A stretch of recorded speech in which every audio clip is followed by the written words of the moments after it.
सूरह अहज़ाब सूरह नंबर 33 की आयत नंबर 36 में अल्लाह सुब्हानहू तआला ने कहा, अल्लाह और रसूल का फैसला आने के बाद,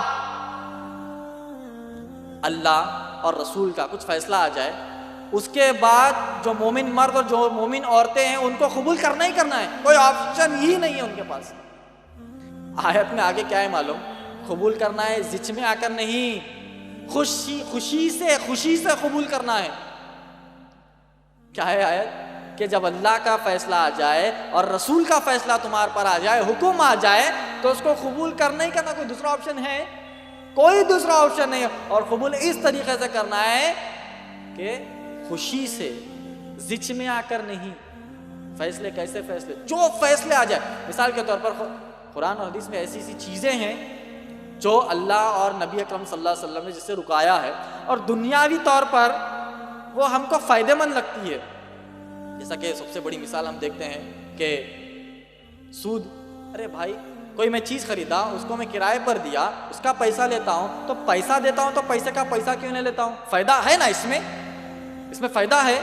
मगर अल्लाह के नबी ने कहा कि नहीं, कुरान ने कहा कि नहीं फ़ायदा होगा, मगर हम हराम जब कहते हैं तो हराम है। जब हम हराम कहते हैं तो वो हराम ही हो जाएगा, उसके करीब जाना नहीं है। ये मोटी मिसाल से इंशाअल्लाह हमको समझना चाहिए। चलिए आगे, सूरह नजम सूरह नंबर 53 की आयत नंबर 4 में अल्लाह सुब्हानहू तआला ने कहा, वमा यंतिकु अनिल हवा, जो भी हुक्म अभी तक सुने हैं हम, उसके बाद भी जो सुनेंगे, जो भी हुक्म जो अल्लाह तुम्हें दे दे और रसूल के जरिए दे दे, वो रसूल अपनी तरफ से नहीं कहते, वो हुक्म भी अल्लाह की तरफ से होता है। ऐसे मिसाल के तौर पर दाढ़ी का जो मामला आया है, वो अल्लाह के नबी की हदीस है कि भाई तुम दाढ़ी को छोड़ दो और मूछों को तुरशवा लो। यह हुक्म किसका है? नबी ने दिया। किसकी तरफ से है? अल्लाह की तरफ से। का माना ये है कि जब हम हदीस पर भी अमल करते हैं तो किसके हुक्म पर अमल कर रहे हैं?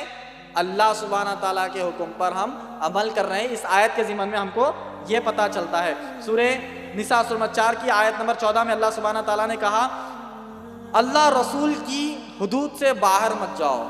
से जो भी अल्लाह और रसूल ने हुदूद बांधे हैं उससे एक कदम भी हमको आगे जाना नहीं है। अगर जाएंगे तो आयत में है कि जहन्नम का रास्ता खुला हुआ है। सूरह निसा सूरह 4 की आयत नंबर 115 में अल्लाह सुब्हानहू तआला ने कहा, जो शख्स सही रास्ता छोड़कर दूसरा रास्ता इख्तियार करता है, कुरान हदीस का रास्ता छोड़कर दूसरा रास्ता इख्तियार करता है, तो अल्लाह सुब्हानहू तआला उसको उसी के रास्ते से खींच कर ले जाकर जहन्नम में फेंक देंगे। कुरान और हदीस के रास्ते से जाते हो अगर तुम दूसरी तरफ।